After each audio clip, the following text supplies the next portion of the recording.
여기까지 제 얘기를 듣고서 저 사람은 뭐 탄수화물을 완전히 먹지 말자고 하네. 이거 아닙니다. 모든 탄수화물을 완전히 끊자고 하는 것이 닥터리의 의견이 아니에요. 오늘의 주제는요, 이 음식만 끊으면 다이어트 99% 성공이라는 주제로 찾아뵈었습니다. 2023년 새해를 맞아서 올 한 해는 이것만 성공해도 다이어트를 많은 부분 성공하셨다고 제가 말씀을 드리는 부분이에요. 어떤 것인지 궁금하시면 끝까지 시청 부탁드리고요. 구독과 좋아요, 알림 설정 부탁드릴게요. 궁금하신 점은 댓글로 달아주시면 성심성의껏 댓글 올려드리겠습니다.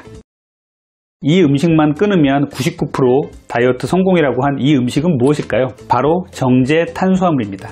탄수화물을 한번 볼까요? 탄수화물은요, 우리 몸에 가장 중요한 3대 영양소 중에 하나죠. 우리나라 사람들은 예전부터 고봉밥으로 밥을 아주 많이 먹고 일을 하던 그런 사람들이었어요. 그래서 탄수화물에 대한 탐닉이 아주 많습니다. 우리가 생각을 해보면요, 지방 중독과 단백질 중독은 없는데 왜 탄수화물 중독만 있을까요? 한번 생각을 좀 해보실 필요가 있어요. 탄수화물만을 에너지원으로 쓰는 녀석이 있습니다. 바로 이 녀석입니다. 뇌예요. 뇌는 포도당을 주 에너지원으로 쓰는데요, 이 뇌에서는요, 뇌 활동을 많이 하다 보니까 탄수화물이 많이 필요한 것이죠. 그래서 인류의 역사에서 뇌가 점점 커지는 데 있어서 탄수화물을 인간이 먹었던 것은 뇌를 발전시키고 인간이 현생 인류로 발전한 가장 중요한 역할을 했다고 합니다. 우리가 뇌를 쓰면 쓸수록 탄수화물이 더 필요한 것이에요.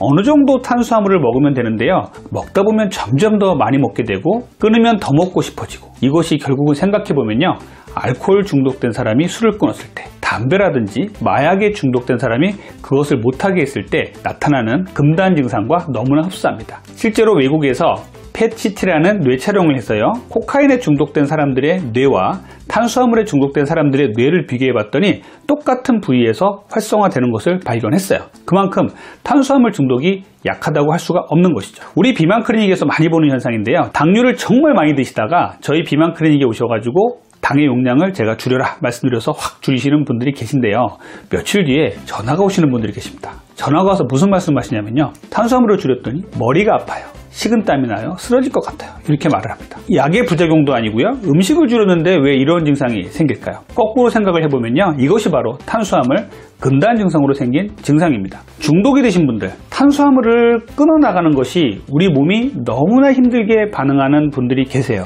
마약이라든지 술이라든지 담배를 끊었을 때 생기는 증상들이 있죠. 그 중독된 물질이 우리 몸에 안 들어오면요, 점점 초조해집니다. 그리고 예민해지고 어지럽고 머리도 아프고 식은땀도 나고 심지어는 쓰러질 것 같다는 사람도 있어요. 거꾸로 한번 생각을 해보면요, 약도 아닌 탄수화물만을 줄였을 뿐인데 왜 머리가 아팠을까요? 결국 우리 몸이 그만큼 탄수화물에 중증의 중독 상태였다는 것이라고 거꾸로 말씀드립니다. 안타깝게도 이런 분들이 중년이나 젊은 여성분들한테 상당히 많습니다. 탄수화물이 다 나쁜 것은 아니죠. 탄수화물이 나쁘다는 것은 정제된 탄수화물이 나쁘다는 것이고요, 정제되었다는 말은 잘게 부수고 갈았다는 뜻입니다. 우리가 쌀이나 밀을 그냥 먹기보다는요, 잘 갈아서 빵으로 만들고 떡으로 만들면 훨씬 더 맛있게 되잖아요. 단맛이 올라갑니다. 빵, 떡, 면, 과자 이런 것들이 바로 정제 탄수화물이 되는 것이고요. 이 정제된 탄수화물이 문제가 되는 것은요, 우리가 통곡류를 먹었을 때는 위장관에서 천천히 흡수가 되는데요, 정제 탄수화물을 먹으면요, 급격히 빠르게 흡수가 됩니다. 그 원인은요, 잘게 갈고 부수면서 섬유질이 다 파괴되기 때문이에요. 이 섬유질이 파괴되면요, 우리 몸에서 우리 위장관에 탄수화물이 들어가면 아주 급격하게 흡수가 됩니다. 그리고 맛있죠.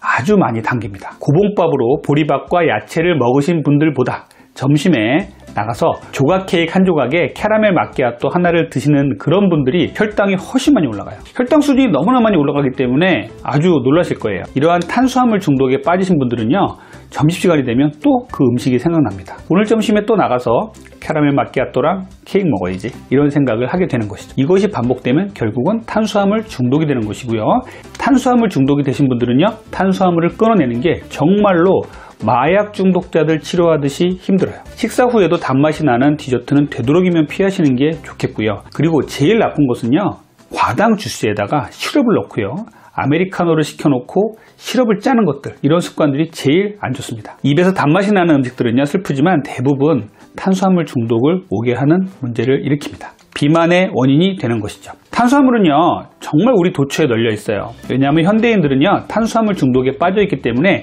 상업적으로 그것들을 이용하려면 탄수화물을 깔아야 됩니다. 그러면 모든 데 탄수화물이 들어가죠. 근육을 만들고 마른 비만을 탈출하시겠다라고 하시는 분들이 단백질 파우더를 드십니다. 이런 단백질 파우더 한번 잘 보세요. 영양 정보표를 잘 보시면요, 당류 확인을 잘 하셔야 돼요. 엄청나게 많은 탄수화물이 들어가 있는 경우도 아주 가끔 있습니다. 맛이 없으면 안 팔려요. 상업적으로 우리가 이용을 하려면요, 탄수화물이 들어가야 되고요. 이 탄수화물이 많이 들어가는 음식들이 많아지기 때문에 우리가 중독에 빠지는 것이에요. 문제는요, 마약 같은 거는 구하기가 어렵잖아요. 구할 수가 없죠.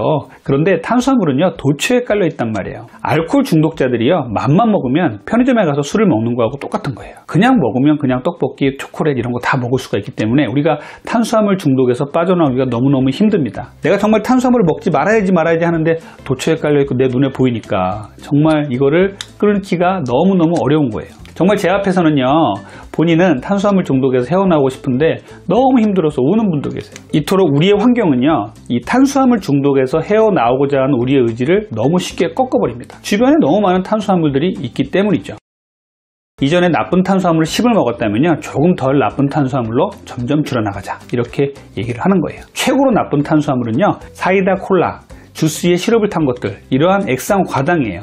이런 것들은 우리 몸하고 전혀 맞지 않는 인공적으로 만들어낸 것입니다. 정말 상업적으로 만들어낸 거기 때문에 이건 정말 쳐다보지도 말아야 되고요. 두 번째로 나쁜 것들은요, 인공적으로 만든 과자류들이에요. 그리고 그 다음은 당도가 높은 과일 주스, 그 다음은 빵이나 밥, 이런 종류가 나쁜 순서예요. 이렇게 탄수화물도 악성화 순서가 있어요. 제일 나쁜 걸 드셨다면 천천히 줄여나가면서 악성도를 낮춰나가는 식습관으로 바꾸는 게 중요합니다. 그래서 한 번에 끊고서 금단 증상에 시달리는 것보다는요, 탄수화물은 천천히 끊으셔야 됩니다. 이게 정말 쉬운 일은 아니에요. 정말로 탄수화물의 중독이 심하다고 생각되는 분들은요, 절대로 이 악성화 높은 탄수화물 쪽은 안 드시는 게 좋아요. 쳐다보지도 말아야 합니다. 최대한 GI 지수가 낮은 통곡류라든지 건강한 탄수화물을 드시면서 어떤 것이 나쁜 탄수화물이 많은 음식인가를 인식을 하시고 식사 계획을 세우시는 게 매우 중요해요.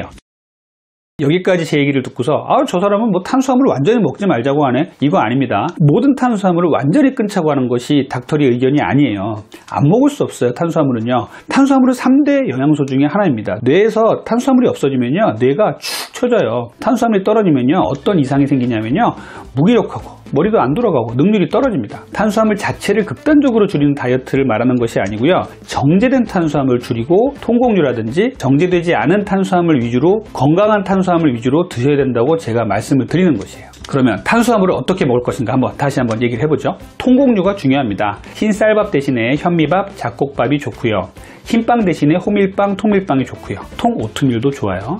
많이 먹으면 안 좋지만 고구마라든지 단호박 같은 것들은 좋은 양질의 탄수화물이 될 수 있습니다. 정리를 하자면요, 탄수화물의 중독에서 벗어나려면 천천히 악성화가 높은 탄수화물에서 악성도가 낮은 탄수화물로 바꿔가실 것을 권장을 합니다. 다이어트에 좋은 탄수화물인지를 확인하려면 호밀로 만들었다, 통밀로 만들었다, 현미로 만들었다에 현혹되지 마시고 제품 뒤쪽에 있는 식품 영양표를 꼭 보셔야 돼요. 거기서 당류의 함량이 높으면 다이어트에는 안 좋다고 보시면 됩니다.